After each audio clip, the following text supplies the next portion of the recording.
Thank you for staying with us. You're still live on the AM show. Time now for us to dig into the papers and let you know the latest that they have to share. Well, joining us this morning, we have former president of the Ghana Journalists Association, Afeo Money. He is our guest. He'll be joining us shortly. But a plethora of issues to discuss this morning on the show, from Okudzeto Ablakwa's petition to Shraj on Reverend Kusi Boateng. And of course, we can also talk about the domestic debt exchange program. Things are heating up, but how will this end, even as government has pushed forward the deadline to the end of January? Well, let's get into the papers now. The Daily Graphic to start off matters. Utility tariffs up February the 1st, 29.96% for electricity and 8.3% for water. And if I'm not mistaken, fuel prices have also gone up just by a notch, because I think some 50 pesos have been added on to petrol, at least. And I know diesel is hovering around 15 cedis. But let's stick with the utility tariffs. As the Public Utilities Regulatory Commission, the PURC, has announced an upward review of electricity and water tariffs for the first quarter of this year. The new tariffs, which take effect on February the 1st, 2023, will push electricity up by 29.96% across the board for all customers, while water will increase by 8.3%. The Commission, however, approved varying rate adjustments, including some reductions for selected industrial and commercial consumers as part of the ongoing restructuring of the existing water rate structure. A statement issued yesterday and signed by the Executive Secretary of the PURC, Dr. Ishmael Aka, said the new tariff review was occasioned by exchange rate volatility, rising inflation, generation mix, and weighted average cost of natural gas. This is the second time in 6 months that tariffs have been reviewed. Second time in 6 months. On September the 1st, 2022, the Commission approved a 27.15% increment in electricity and 21.55% increment in water. It was under a major tariff adjustment for the period. So we'd like to find out from you this morning, on the back of these latest increments, as far as electricity and water are concerned, and looking at the economic dynamics, what do you see? Is it going to impact your pocket that much? Impact it will, but will it impact your pocket that much? And maybe I'd like to hear from industry players as well, because this also works for them. Those who are in industry are going to have to pay a little less than those who are using electricity non-commercially. How will it play out? If you have any thoughts, shoot them to us with the hashtag AM Show via our live stream. So that's the latest as far as utility tariffs are concerned. But let's take a look at this one. On our roads, danger ahead. I would wish that we can zoom in on that photo that you see right behind me.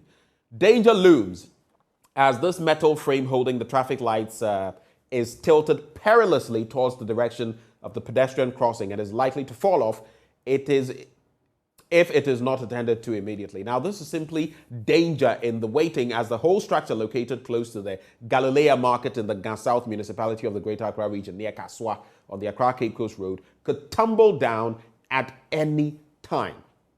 Also worrying is the fact that some of the lights are either displaced or not functioning, resulting in pedestrians often competing with vehicles to use that spot of the road, which makes it even more difficult and risky for pedestrians to cross the dual carriage highway. For any functional city, traffic lights are installed to, among others, increase the traffic handling capacity of an intersection, to improve the safety and efficiency of both pedestrian and vehicular traffic. Indeed, they are also mounted at strategic locations to regulate the flow of vehicular traffic to protect lives of pedestrians and other road users. But of course, we can see that in this instance, things have gone awry, things have gone askew, and if something is not done soon, it will be another instance of waiting for disaster to strike, waiting for the unfortunate to happen. I wonder, though, how many people in government, people who maybe even work with the National Road Safety Authority, the MTTD, among others. It is unimaginable. I cannot conceive that none of them would have seen this, because this is not something that just happened. It boggles my mind sometimes. You would see people, just go by, people in authority, see the stuff and let go of it until something happens. Until something happens. The stretches I've been using recently, I noticed that in some pockets of our what are they even called? Right by the roadside, those paved areas. There are some pockets of grass, some of them with electricity poles and all of that. And people have been burning stuff. So you would see some of these places, there's fire and all of that. I wonder what is going on and whether no one has noticed that these activities are happening, and should any of these electric poles or pylons, whatever you want to call them, catch fire, then it is a major disaster. Then we have to dig into the public purse, into our kitty, and fork out money we don't even have. Anyway, so at least, even if the authorities had not seen them, now we have seen them, and it's time for action to prevent any disastrous end, because this definitely is not a good thing. And if it collapses, we hope not, but if it does, it means it's also going to create some sort of blockade of the road. It may have to be moved, and it's connected to electricity and all of that. Just a sad scenario. But let's move on from there. 41,000 tons of gold for oil fuel land. So 41,000 ton gold for oil fuel land. Let's get to that story on page 16 of the Daily Graphic, and then we'll take some other stories. Let's quickly get there. So page 16 of the Daily Graphic newspaper. So the government has taken delivery of the first consignment of petroleum products under its commodity swap arrangement. The country received 41,000 tons of the petroleum products delivered aboard the vessel SCF Yenisei. Multiple sources familiar with the transaction told the Daily Graphic that the products arrived at the Tema port last Sunday and discharged into the Bulk Oil Storage and Transportation Company storage tanks. The National Strategic Petroleum Company, BOST, will market the product to bulk oil distribution companies, that is the BDCs. Valued at $40 million, the deal was brokered by the economic management team led by Vice President Mahamudu Bawumia. The gold for oil policy of the government is expected to stem the depreciation of the cedi against major currencies. Is it working though? Is it? We already see that the hard currencies, the euro, the pound, the dollar, are gaining ground again against our currency. And that is becoming a bit of a worry. I also look at the disparities when you go, especially to the banks and other areas to transact. I'm not talking about the black market. So you go there and maybe you are getting the dollar for maybe 9 or 10 cedis, thereabouts, if you're selling it. But if you're buying at an exorbitant rate, over 2 cedis more that you have to cough up sometimes. And that is a bit of a worry. I don't know what exactly is going on in that respect. But we are also told, according to the Public Accounts Committee, appearing before the PIAC yesterday, the Bank of Ghana expressed optimism about the sustainability of the current gold for oil program between Ghana and Dubai. It said gold production had picked up, and so it could buy enough gold to sustain the program. I'm looking at the Dubai end, though, and I'm putting this out there, and definitely whatever shows that smoke, like they say, there is no smoke without fire. The smoke is out now. Let's see whether the fire will show, because people in industry, someone who has worked with tallow and Shell, for example, has whispered certain things to some of us, and it's interesting. I'm just putting it out there. Did we get the oil from Dubai in the United Arab Emirates? Is that the source of our oil? Or is it being whitewashed? Where did our oil come from? Dubai? Well, very soon I'm sure we'll get some details on that scoop. But that is the latest. We have the delivery of 41,000 tons gold for oil fuel land. So those 2 stories done so far. Let me welcome aboard Afil Mone, former president of the Ghana Journalists Association. Mr. Mone, a very good morning to you, sir. Mr. Mone, if you can hear me, good morning to you. Yes, I can hear you loud and clear. I hope you're well, sir. Yes, by His grace, the grace abounds. We thank the Lord.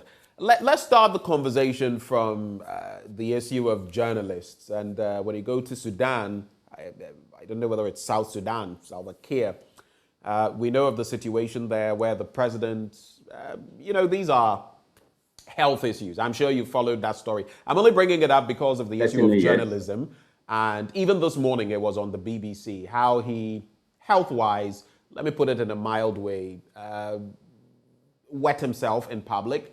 He was unfortunately captured, and some journalists have been apprehended, about 6 of them. What is your quick take on that vis-a-vis our own country? I spoke to a prominent person in the country yesterday, an elderly figure, and he said to me, look, Ben, you look at all what is going on and the muzzling, and you say anything against the administration and sometimes the consequences, and even citing the bit about the Chiana 8, the students, and why things took the turn that they did. Are we getting muzzled? Is the system so stifling for media people and the generality of the population? Is there any nexus? What do you think about journalism in Africa, in Ghana, in South Sudan? What progress should we be making?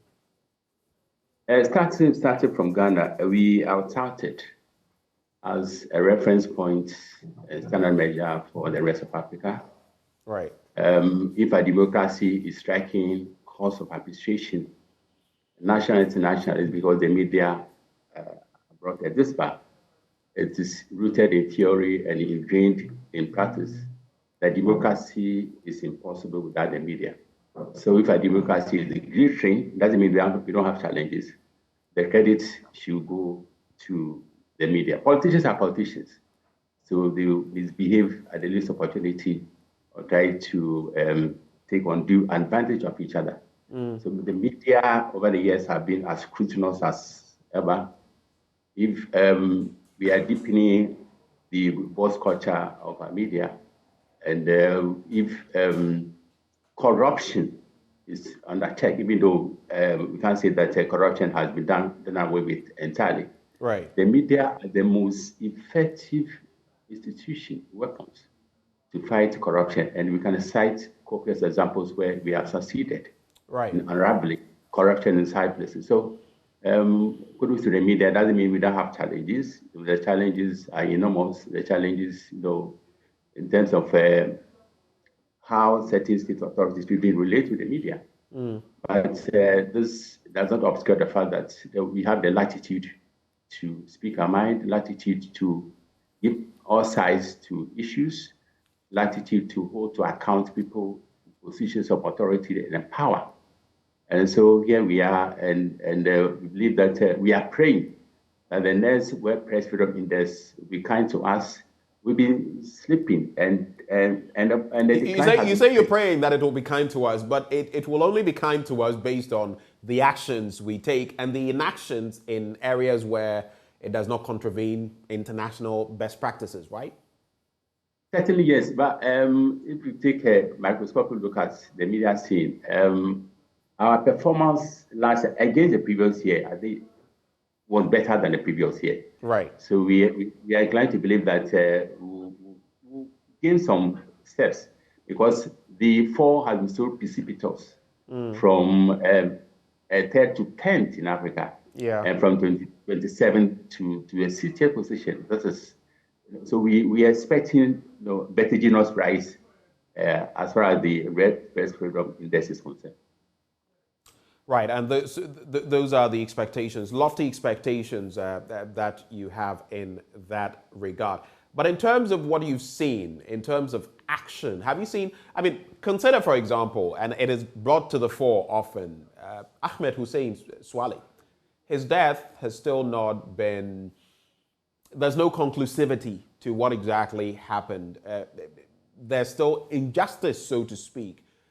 How does that rub off on our record as a country when it comes to journalism, the safety of journalists? And it is crucial.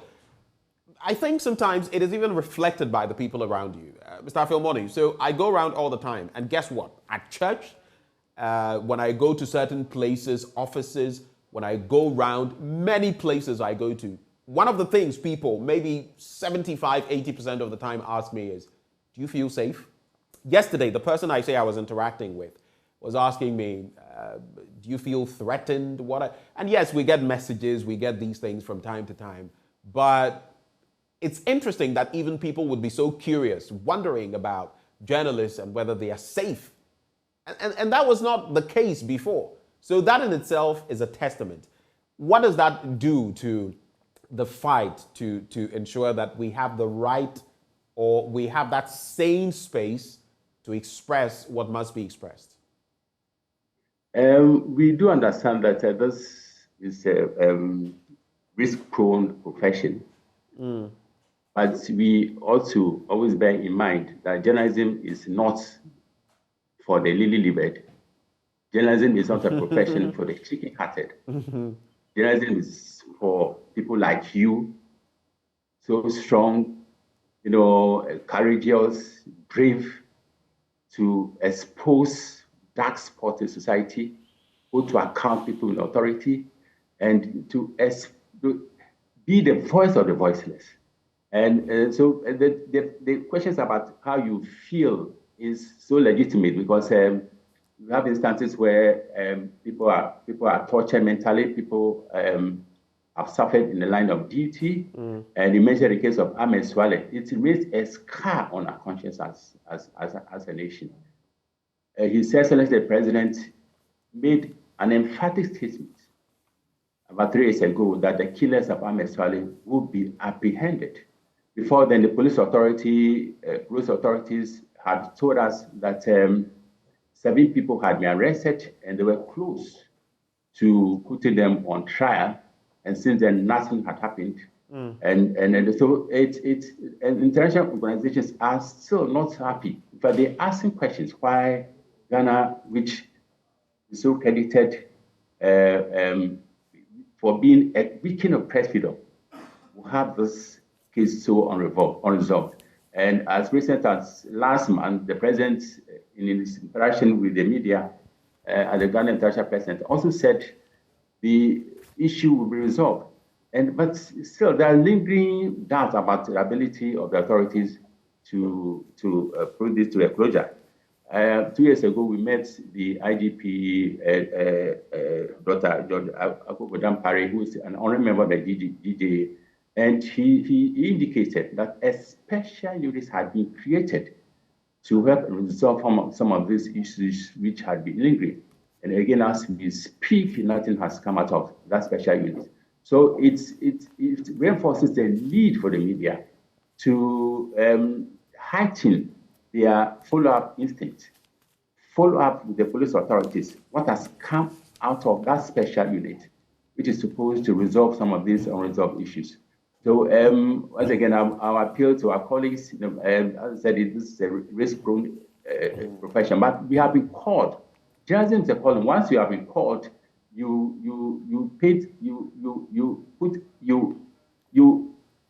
disregard the risk involved in this profession and go all out there and give of your best.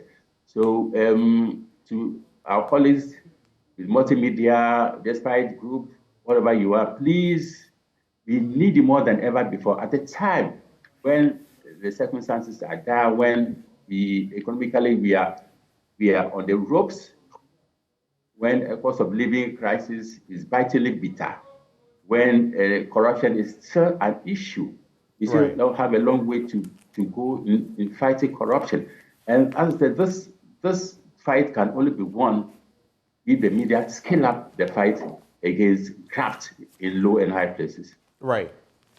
And that's a very important point you make. Let's wrap with the Daily Graphic. There are 2 stories that we've not got to digest, which I brought up. The first has to do with utility tariffs up from February the 1st. Electricity is up by 29.96%, water by 8.3%. And there's also 41,000 ton gold for oil fuel lands. And that is in the Daily Graphic newspaper. These will be supplied to the BDCs, the bulk distribution companies. But maybe you could share your quick thoughts on those. And then finally, we'll wrap with Okudzeto Ablakwa's petition to Shraj to investigate Reverend Kusi Boateng. So maybe your 2 quick thoughts on utility tariff adjustments, upward second time in 6 months, and the gold for oil fuel landing. In announcing the deal with utility tariffs, the PRC did admit that the circumstances are not the best. We are feeling the pinch.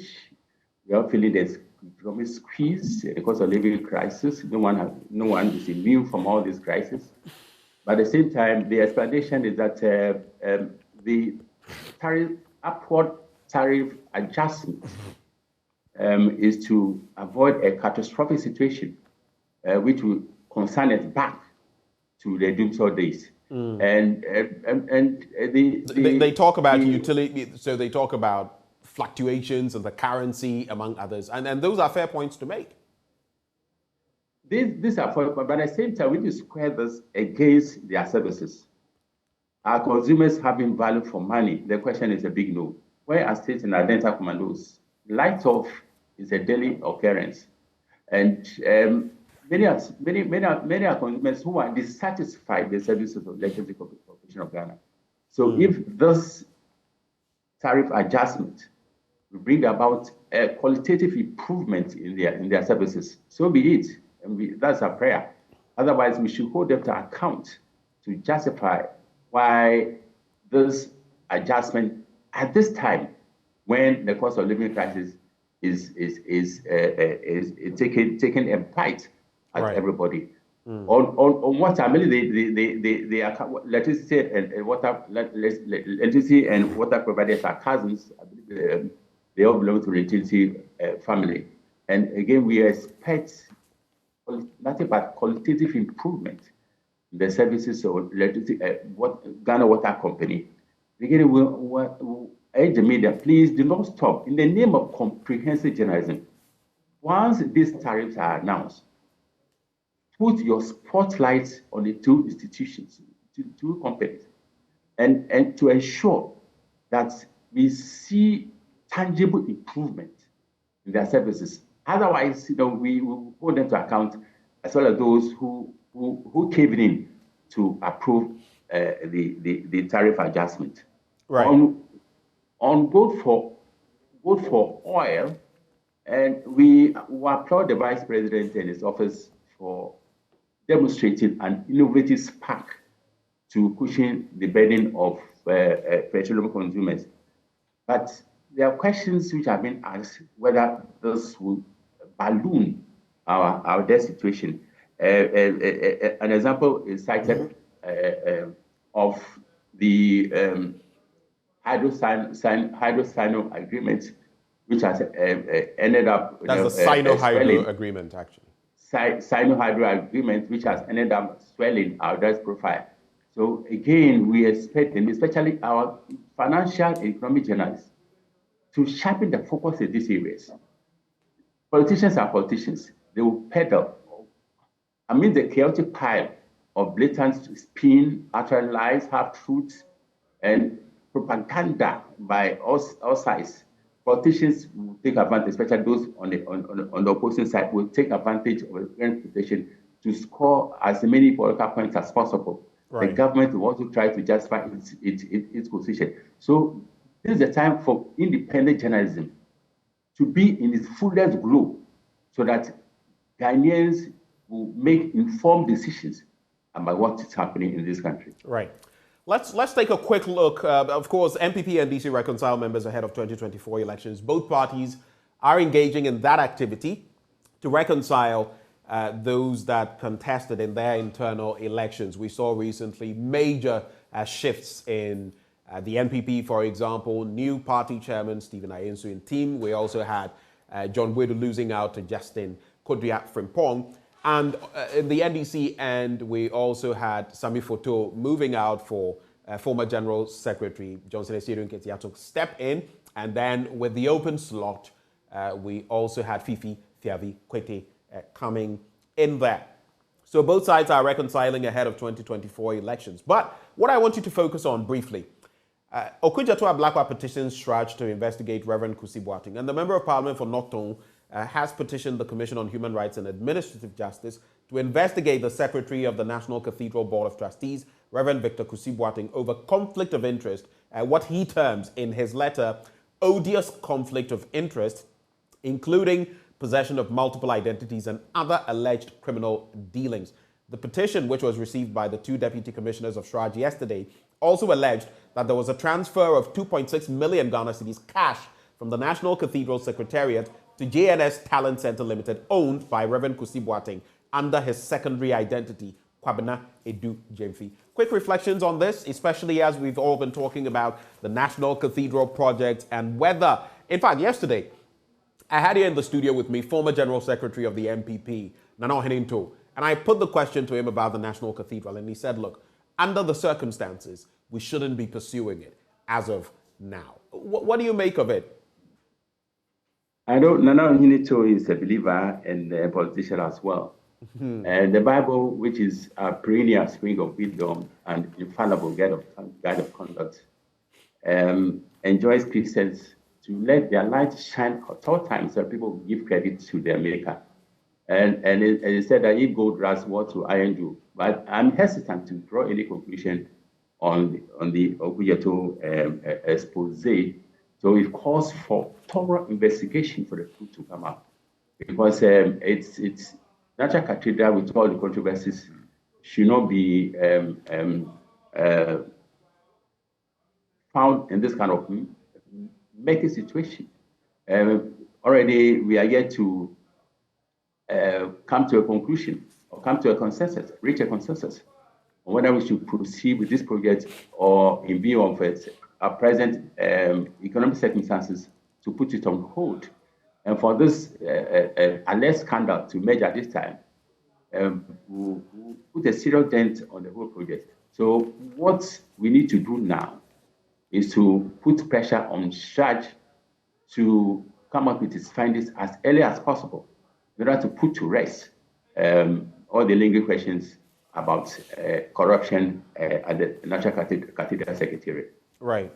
And of course, especially as we're talking about a facility that will honor God with all the corruption that is miring, the situation, it creates quite I don't know how to put it, but it raises quite a situation when it comes to that. I don't know what your take is, but I have never been for it. I feel, especially in our economic situation, and I always go back to the point that other countries, the French, the Americans, used centuries, in some cases, to put up their cathedrals, and we want to put it up in a short while, and even the entire mindset behind it. I am very Christian, very Catholic, but I don't know. And in our economic situation, still wanting to push it. But anyway, it is what it is. Even among the Christian community, opinion is so divided. And right. The division is so sharp. And as I said, this will, the alleged expose of corruption, acts of corruption, will draw people's attention more in a negative manner. And the Cathedral project will be trending in the wrong direction. And this is something we need to avoid at all costs. Let's quickly do these two stories, one from the Ghanaian Times newspaper and the other from the Daily Guide newspaper. But let me just give you the headlines and then we'll reflect on those two. So minority calls for broader consultation on domestic debt exchange program, and Bolga Regional Hospital appeals for dialysis center. Both stories on the front page of the Ghanaian Times newspaper. I wonder though, because the picture of Haruna Idrisu should have been with the minority calling, but it's rather close to the Bolga Regional Hospital calling for a dialysis center. But the story I want us to focus on in the Ghanaian Times: government extends domestic debt exchange a deadline. And the government has extended the deadline for the debt exchange program to Tuesday, January 31st, to enable it build consensus for the program. The Ministry of Finance, in a tweet yesterday, said building consensus was key to a successful economic recovery for Ghana. Also, the ministry in a press statement said, quote, the government has structured the domestic debt exchange program as a voluntary exercise in order to shield domestic bondholders. We will, however, use this period to further engage with stakeholders, especially individual bondholders, to mitigate any adverse impacts while we all contribute to overcoming our economic challenges. On the back of what you've seen, the domestic debt exchange, the groupings that have come together, Martin Kpebu representing some of them, Senyo Hosi coming and speaking forcefully, people are being told, don't sign up to this. I've heard the Association of Banks in Ghana saying, don't sign up for this, among others. The majority leader himself has said that this could wipe out the middle class. What is your quick take on the domestic debt exchange and how it's been handled? It is said that no government responds to silence. So the noise, or the agitations by individual bondholders are a step in the right direction, and this has yielded the first fruits relative to the extension of the deadline for bondholders to sign up to this program. It is sad that the narrative respect of the bond exchange program has been inconsistent at best and mendacious at worst. Inconsistent in the sense that we're told that there will be no haircut for individual bondholders. And here we are. They are being forced to undergo haircuts. And this has a tendency to sentence many bondholders to penury or circumstances, economic circumstances, which will not augur well for the well-being, especially the oldest among them. It is instructive to note that the decision for the Finance Ministry underlined the need for consensus in order to achieve economic recovery, and this was not done in the first place. So the whole program can be likened to putting the cart before the horse, and if they have realized the need to build consensus, so be it. So we appeal to all sides to try as much as possible to arrive at a consensus, which will inure to the benefit of this nation. The national interest should be supreme in all this. This is a time for all of us to subject our individual interest to the supreme national interest.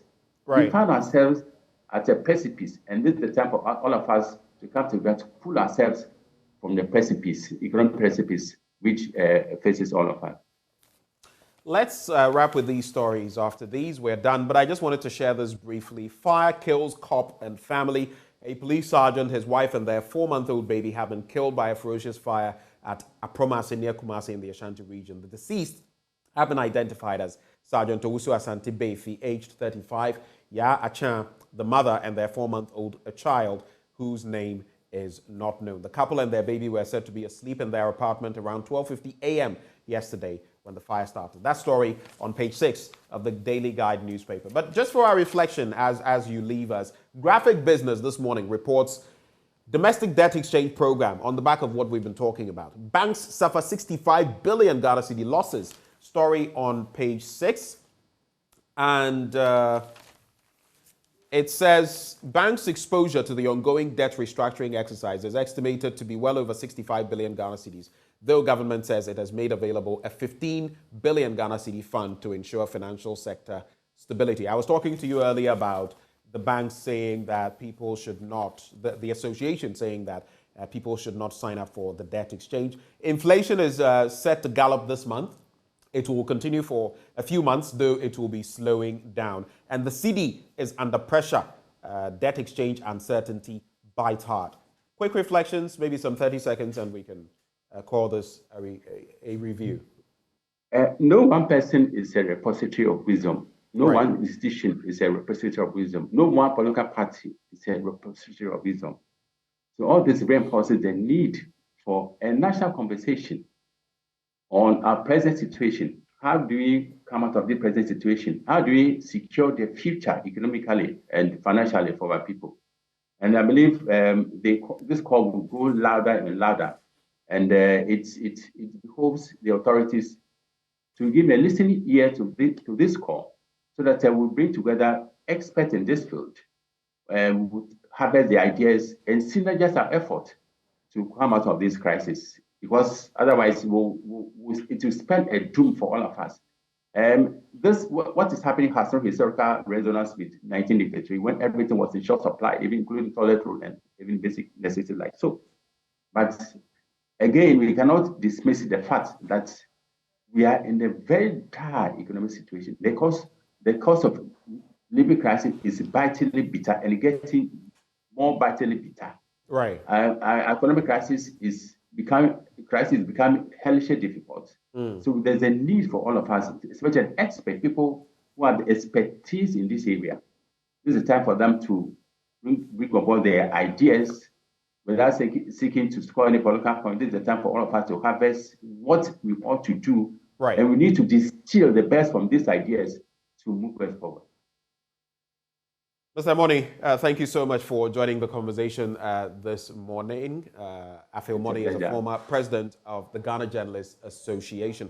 Sports is coming up next, but before we get into that, the Daily Dispatch this morning, Michael Quay on Ghana's 1992 elections. Check out details on page 3. There's also National Cathedral Board response to allegations. MPP's Boache Jacko pays tribute to Colonel retired Akpalu, who saved his life 30 years ago.